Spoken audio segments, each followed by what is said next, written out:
The final frontier, the Temporal Tear. Can we reach it? Hello to all the meeps and bubbles and welcome back to the last episode of the Bugs and Exploits Let's Play. Today I will show you a few real base examples of methods which allow you to possibly reduce the lag in your base. I am saying possibly because this has been recorded a long time ago and it is hard to measure the actual lag, because if you reduce the lag, the game is running a little bit quicker, causing a new and different kind of lag. So take all of these with a grain of salt. And the main mission for today is getting our duplicates to the Temporal Tear. This one here.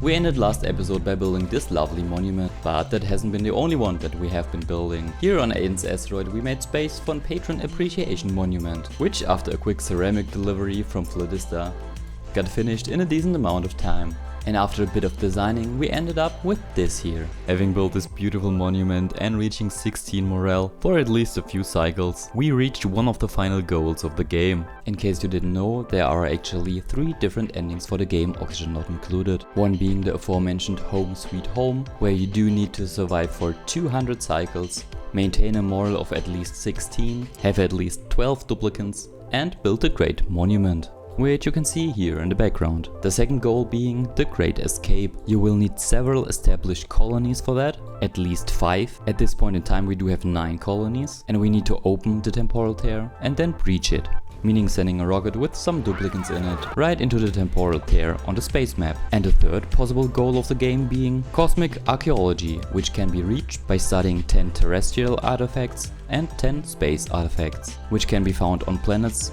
or in space respectively. So before opening the Temporal Tear, I show you what I did to potentially reduce the lag in the base. You can see the current frames per second in the top left corner. At the moment it is green, later on I changed the color to grey. One method to reduce lag is to reduce the amount of duplicates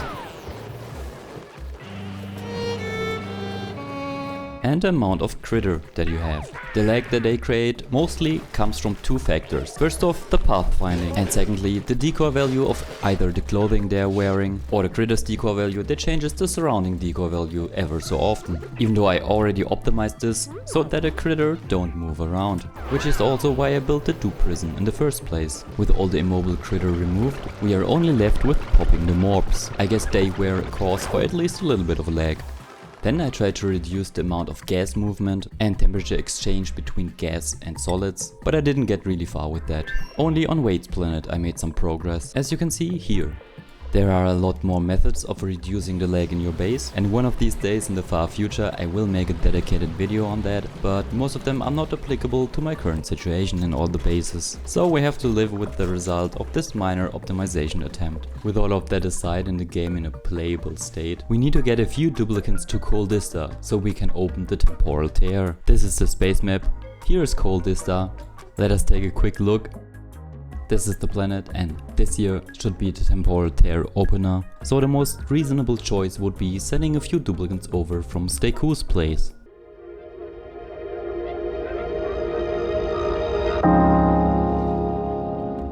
Luckily we already have this nice rocket that only needs to be refurbished a little bit to be used for our Cooldista endeavor. This should do the trick for the outside, and after filling up the rocket with oxygen and Radbolts, we can collect all the V-swords which we will need to supply the Temporal Tear opener with enough Radbolts to actually do its job. Sadly we cannot use our Radbolt cannon anymore because Clay fixed that. Thank you for that again. So we gotta do with what we have, and that is V-swords. And now it is time to shoot 2 of our duplicates and 1 rover, 2 unnamed duplicates, which is, for a reason, off into space in the direction of Cooldista. After a quick time lapse and about 1.5 cycles of travel, we arrive in the orbit of the designated planet. If you are a bit confused and don't know what is going on, don't worry, it is also my first time landing on this planet. I never opened the Temporal Tear until this Let's Play. I do mostly spend my time in the sandbox mode creating new setups. So this is the planet where we will land. Right to the right next to us should be the Temporal Tear opener, which will need a lot of Radbolts to power up and open the Temporal Tear. Our lovely rover created a flat area and deconstructed the rover module, meaning it is time to send down a duplicate to actually build the rocket platform so we can land the rest of the rocket. Cosman was our willing sacrifice, landed on the planet, deconstructed the landing capsule, and even managed to build a rocket platform. Now we quickly have to get the thing down on solid ground and use our deconstruct and cancel exploit to quickly reduce the size of the rocket down to only the Spacefarer module. And with that we do have an initial base. Let me show you how this looks on the inside. Currently we do have this here as the only space the duplicants are capable of living in, but at least we saved Gosman. After that we built a few ladders to gain access to the biometric door, opened it, and then had a duplicant clear out the area surrounding the temporal tear, including the background tiles, so we can gain enough material to set up everything that we need. While the duplicants were sleeping, I had a rover finish a few ladders and built the minipod to print even more duplicants in case our current ones eventually die. In order for us to power the Radbolt generator, we will need a lot of power, and we will want to store that power, hence the solar panel and the battery module for the rocket. After that I put in the tiniest amount of effort to keep our duplicants alive by building an electric drill inside of the rocket module. A quick check on the temporal tear opener tells us that we need 1000 Radbolts to actually open the temporal tear, meaning we have to spend a lot of energy and collect a lot of Radbolts, all while trying to keep the duplicants alive long enough. There's just a tiny problem. We don't have enough material to build planter boxes or farm tiles. That is because this godforsaken planet doesn't have a single tile of dirt, or clay for that matter, which I actually did not plan for. So even though I brought enough phosphorite to theoretically supply all the resources that we brought with us, I currently have no method of planting them. That seems to be an issue that future Luma can take care of. For now let's prepare the actual Radbolt generators, Radbolt reflectors and another battery, as well as connect everything up with a few cables. On the other side, I mean literally here on the other side of the rocket, we will build at least a few coal generators to supply everything with enough power. Which doesn't mean that our duplicants got to experience that. Here to the right you can see that May, and now Gosman, decided to take an early exit and leave our lovely rover to do the rest. But because the rover is running out of battery slowly, we should prioritize the single metal tile below the minipod. This was when I figured out that the rover actually cannot build the metal tile. No clue why, not sure if this was a bug or if I just ran out of material, but I switched back to a simple stone tile and finished it up. Meanwhile our dirt and clay delivery from Steakhouse Place arrived. The last generator got built, we unpacked the dirt and clay and then had to wait for the printing pod to give us another scapegoat duplicant. Frankie here will hopefully do the trick. Frankie's main objective and purpose in life is building the cables for the generator. But as you can see, Frankie just didn't do it. So after switching up the schedule just a tiny bit, Frankie decided to still not care. Frankie then vanished under mysterious circumstances and we printed another duplicant called Ashkan. Ashkan hopefully does a better job than Frankie. Down below in a sealed room you can see me trying to build a canister emptier, cause I found out that there might have been a slight oxygen issue inside of our Spacefarer module, which also explains the vanishing of Frankie. We also don't have any food, but I expected you already guessed that. But let's get back to our main issue, planting down the resources. Though we managed to send over a tiny amount of dirt and clay, it is still more efficient to replace the planter boxes with flower pots. Like we did here on the main planet, where we initially started the food in a flower pot exploit, and later on the cooling in a flower pot exploit. With those preparations out of the way, this is how our grid looks at the moment. Then I guess it was time to print the next duplicant, because we probably used up the last one. Mima will help us unpack all these interplanetary payloads, which in our case are filled with coal, and hopefully soon enough also with oxygen. But before that I apparently made Mima transport the resources to the flower pots. Then after a while at least the rover unpacked some oxygen for us and is now transporting it down to the gas canister emptier. If we take a quick look at the radiation, this should be fine to produce enough Radbolts for us to open the temporal tear. And this is the mess we created along the way. Then I thought a few more batteries probably won't hurt. You may notice in the background that I totally forgot to place the ladders beforehand. Luckily we still had a rover helping us out. Then it was time to replace Mima with a new duplicant, this time Jean, and have them supply the coal generators with enough coal that they actually start running, and maybe even build the smart battery and automation cable here to the left, or whatever Jean decides to do right now. We even do have a little bit of oxygen in the base right now. Here on the left is a dedicated breathing room with over 26 kg of oxygen per tile. Food on the other hand, let's just say you mostly see the rover build the rest of the stuff on the screen. And if I zoom in closely, it seems I even printed another duplicant.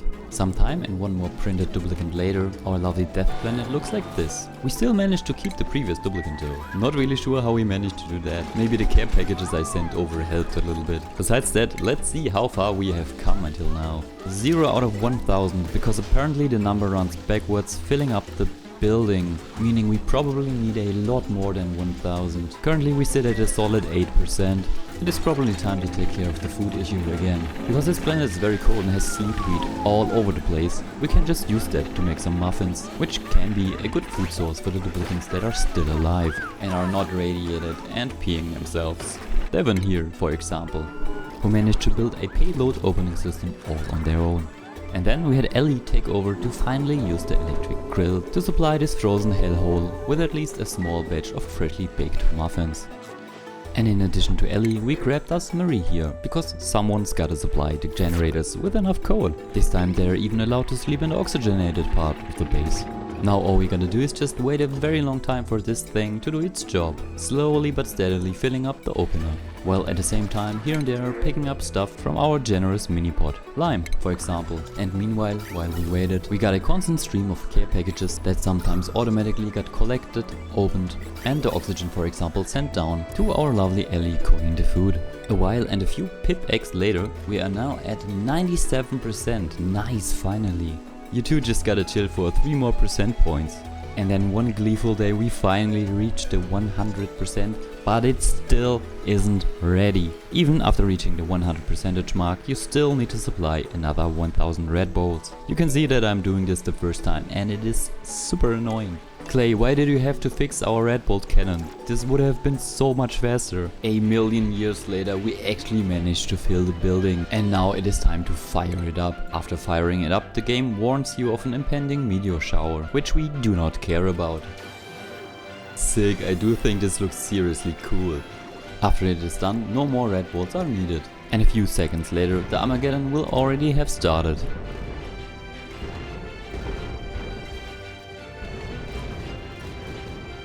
The aftermath can be seen here, but at least we managed to open the Temporal Tear. Now we could use this planet's rocket to send over the duplicants to it, but apparently the universe is against us and sent us another meteor shower. So in order for us to send a few duplicants into the Temporal Tear, it could be best if we just build a new, maybe a petroleum rocket here on Cooldista, because at least on this planet we do have a few functioning duplicants left. Let's put them to work, starting with the engine, in our case a petroleum engine, which needs a tank, oxidizer, and also the battery won't hurt. But because we are at the limit of spacefarer modules that we can actually build, we need to get rid of some old ones first. The question is, can we do that without any duplicants present? I tried around for a bit and we cannot. But we do have a rocket, the Neptune number 15, here in orbit of Kudani, so we could just abandon this ship, confirm it and explode it. Come on. Nice. The remains will crash down on this planet. Maybe. Ah, there they are, rocket debris. And with this we could finally build the spacefarer module. Here on Cooldista, the duplicants are still fighting with the last aftermath of the asteroid storm, repairing all the ladders, building a fridge and a few ladders here inside as well. We do have 8.3 kg of oxygen per tile and are currently producing a lot of frost buns, because this planet has around 7000 units of sleet wheat grain. And we are already at, okay, not already, we are only at around 6000 kilocalories of frostbun. And frostbun, if the game lets me click it, and frostbun will last for around 8 cycles. I'm just pretty sure that the dupes will probably not make it on this asteroid, cause oxygen is running thin and most of the oxygen is already in a rocket. So even though they could survive if they can get into the rocket, which they did, nice, I'm not really sure we need to rescue them. If they die, that is fine as well, cause it is easier to rescue the rest of the duplicants then. I think I will go with this approach for most of the planets and only like rescue Cooldista and let the rest of the duplicants die, cause I can't build any more rockets, cause we used most of the rocket modules here as, well, tiny little rooms for the duplicants, so we can't build any more rockets. And if I deconstruct those, the chance that the game will crash is pretty high. Back on Cooldista, the rocket is finished and now we have to build all the pipes to fill it up with petroleum and oxygen. In order to fuel our lovely rocket, I'm just going to turn on this pump here, as we already built the piping all the way through the base up to our large liquid fuel tank. Now we just have to wait for it to fill up. This will take a while. Meanwhile, we can prepare the interior. The dupes on Cooldista have been tasked with storing all the food reserves. Maybe I shouldn't have chosen the seeds as well, so let's not do that, but store everything else in here and then send the rocket off with basically no chance of them ever getting anywhere with that amount of oxygen. And we do not have any more oxygen packages being sent over from other planets, so I don't actually see any possibility of them surviving. But still, let's put them in. By the way, none of these duplicants is a pilot as far as I know. Well, sorry dupes, that's not gonna work out. You will end up like those two here. On Cooldista, the petroleum has been filled into the rocket. Now only the water and oxygen needs to be filled up. The water will be siphoned off from our main base right here. Well, take a look at this mess. I'm just going to take the excess liquid from our soda fountain, bridge it off, feed it to the old petroleum line, dump the petroleum into space and then connect it up here and feed the water into the Spacefarer module. For the oxygen it is a bit easier because we already have this line right here for the oxygen supply for other planets, and I'm just going to connect it up and siphon it off from our line here to the left. This here is the current rocket interior. The petroleum pipe is being emptied out and once empty will be replaced with regular water. Connected up somewhere right here in this mess, but it works like I wanted it to. The oxygen intake also seems to work. Let's take a look at this from the outside. Yeah, just as intended. In addition to the oxygen from the high pressure gas vent, we can activate the canister emptier and dropping in even more oxygen that way. Then we can store the food, spiced food only. Why the spiced food only? Because that is the food that will be preserved forever. Let's check this. If we, for example, take this roast grapefruit nut and spice it with a freshener spice, then store it somewhere. Where is it stored, by the way? Yeah, it is sent to the food storage. So there should be the roast grapefruit nut that is seasoned. There it is, roast grapefruit nut, deep freeze sterile atmosphere, fresh 100% and seasoned. With a total change per cycle of 6%. Positive 6%, not negative. So we can have a negative effect of 6% per cycle and this will still stay fresh. Meaning if we go to the rocket and check the refrigerator, put something inside of that, edible for example, and choose the, where is it? Roast grapefruit nut. Let's see how long this would stay fresh in an oxygen atmosphere with no cooling. Maybe set this to high priority. One of the dupes came by, thank you Cooldista Dupe number 3, and delivered us 66.3 kilogram of roast grapefruit nut. These here are seasoned and are only losing -3 from the refrigerator per cycle and -4 for the normal atmosphere. So we are still losing a little bit, but apparently the game tells us 0% per cycle, which is fine. So this should stay fresh for a very long time. Good for our space trip.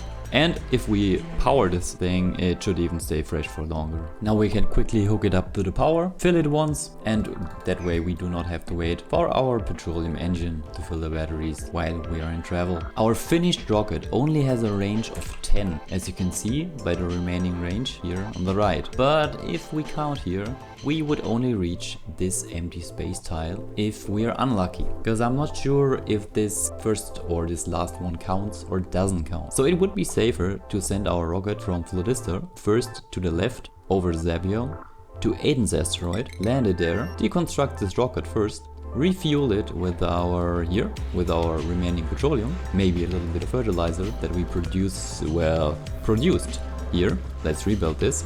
And then continue on upwards to the Temporal Tear. Maybe we can even squeeze in a few more duplicants on the way and take them with us. And now that I think about it, maybe we can even build a platform on Zapiol and squeeze in a few more duplicants that way there as well. We could build a rocket platform here to the left of the old one. We still do need the energy.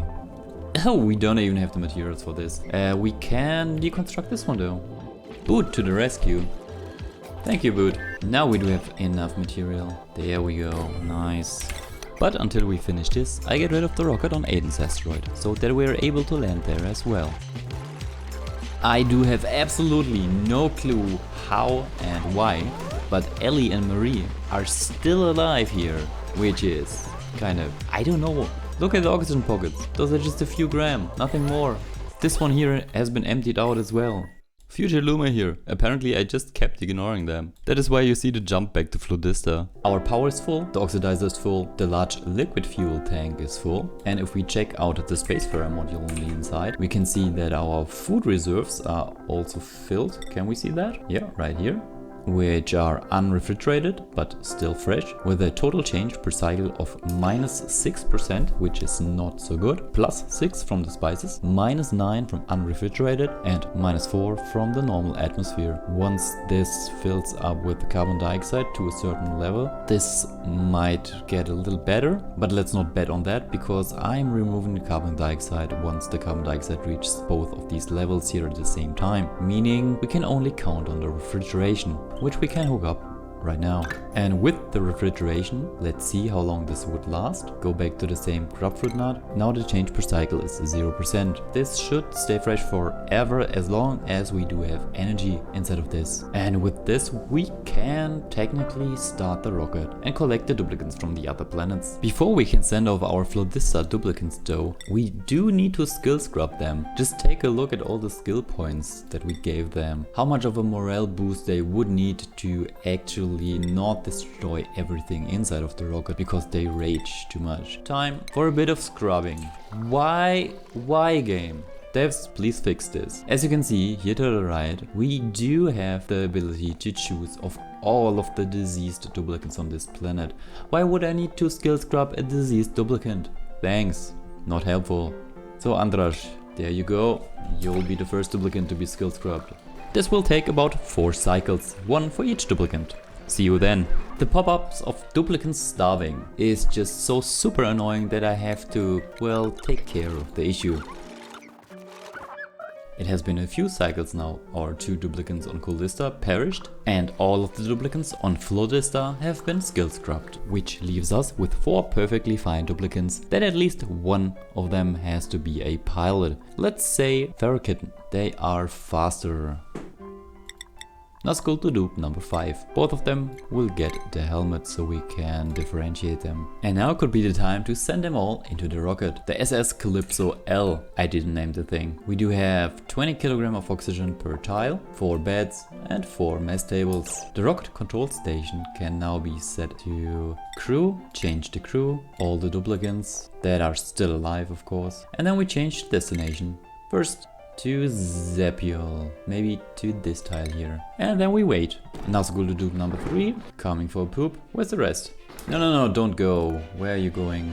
Andras, Ferrokitten, Ckecklist Dupe, and Ckecklist Dupe. So, and with this, the energy is running low again. Not good. Maybe hook this up quickly.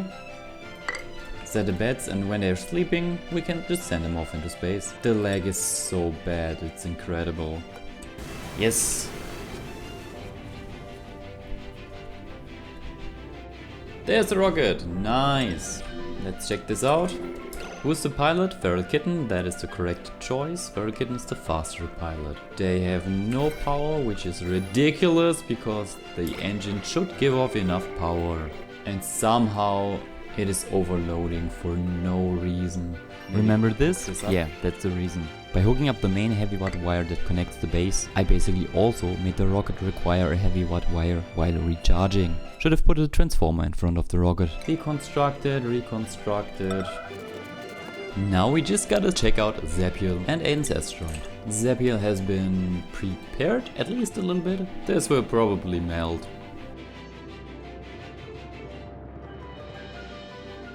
It has been a cycle or 2, let's check out how the duplicates fare inside of the Spacefarer module. They are out of breath, well that's because they are all inside of their suits. Not sure that really matters, to be honest though. Not sure it matters, but just to be fair, unequipped the suits. Still happy, as you can hear by the song. We arrived at Zapiol's orbit. Let's see if we can land this. Go to Zapiol, check out the planet, and then maybe just click on land here.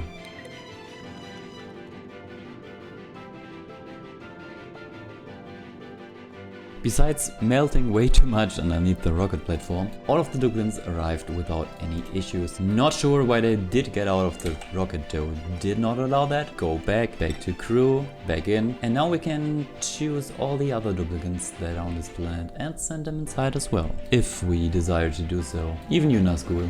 The rocket interior still has enough food and enough oxygen as it seems. So let's choose the rest of the duplicates as crew, even though they are not skill scrubbed. That could be risky, maybe I save before I do that. And that was a wise decision. I saved the game and now we can add the rest. We want Nazgul, McLim, Azura Sky, Enrak, Food, Echo, ECX, and that's all I guess. So we can send this off again.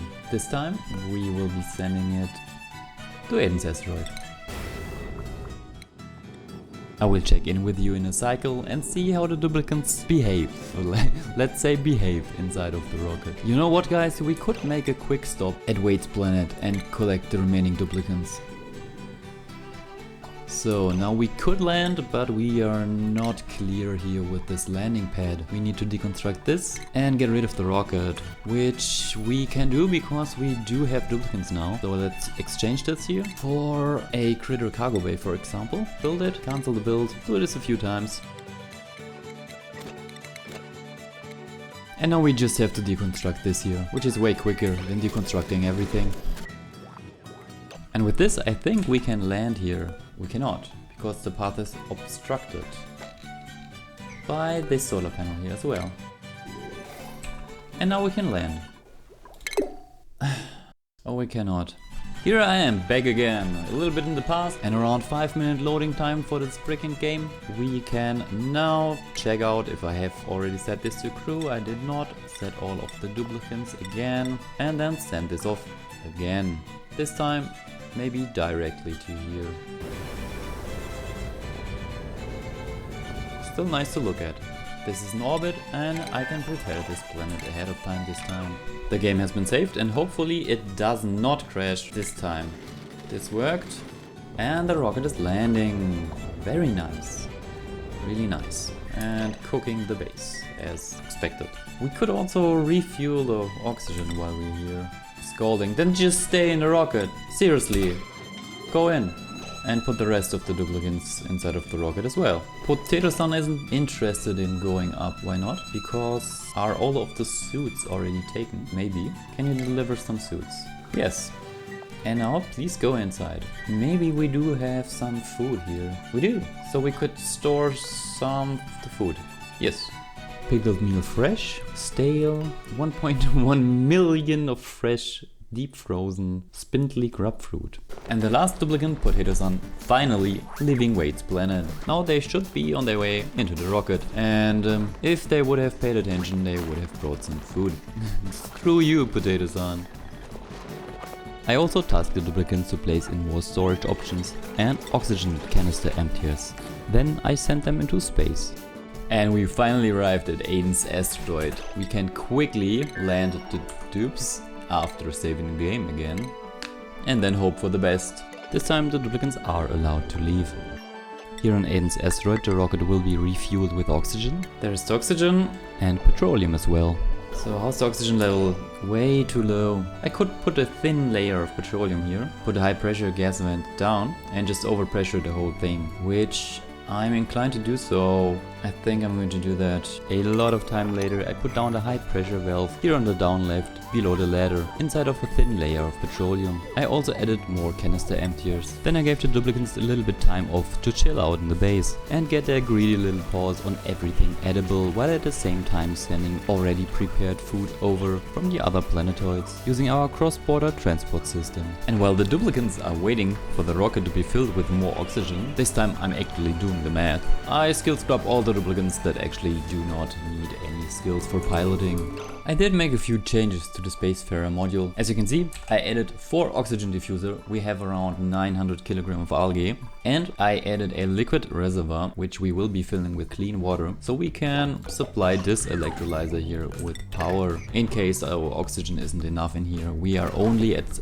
26 kilograms per tile at the moment. The clean water is being supplied by this pump here in the down left. Pumped up, sent to the right, and then slowly filling the wrong thing. Slowly filling this up. While I was waiting for the oxygen and water to fill up, Hassan and Nails starved to death. Hassan and Nails have been on Ckecklist planet, by the way. Which means there is no one left on Ckecklist planet at the moment. Meanwhile, our rocket is now filled with water, a lot of algae, because we printed a little bit more. And let's check this. 57 kilograms of oxygen per tile, which is nice. But how is the food situation? We do have pickled meal lice, and more pickled meal, and a whole lot of that as well, which is cooled at -17 degrees Celsius, giving us a lot of calories with almost no spoil rate, so this is fine. This will keep us fed until we reach the Temporal Tear, which I think we will be doing right now. I will be saving the game and sending the duplicants off. See you in a long time. We will be checking in on the duplicant ever so often.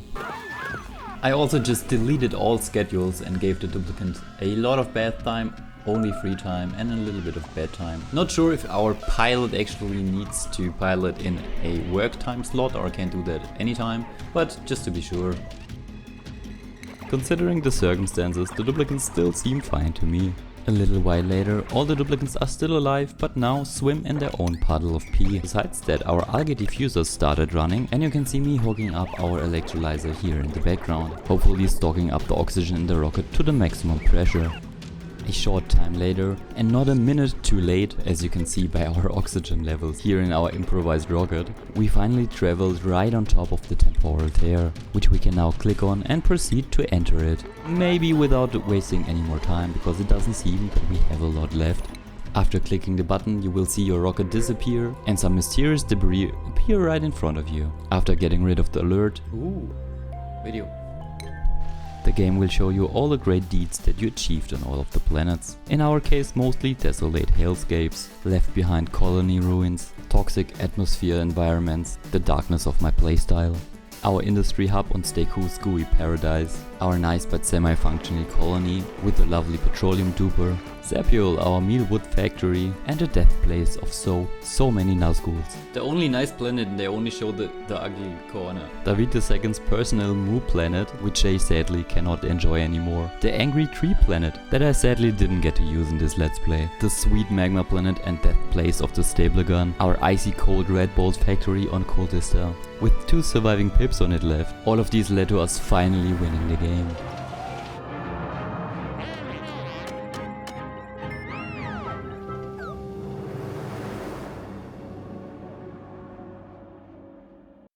We have always viewed the Temporal Tear as a phenomenon to fear, but like the civilizations before us, the call to adventure asks us to confront our anxiety and leap into the unknown. As a radical action of hope, I have sent enough duplicants through the Temporal Tear to start another colony, explore dimensions beyond ours, and plant the seed of life throughout time and space.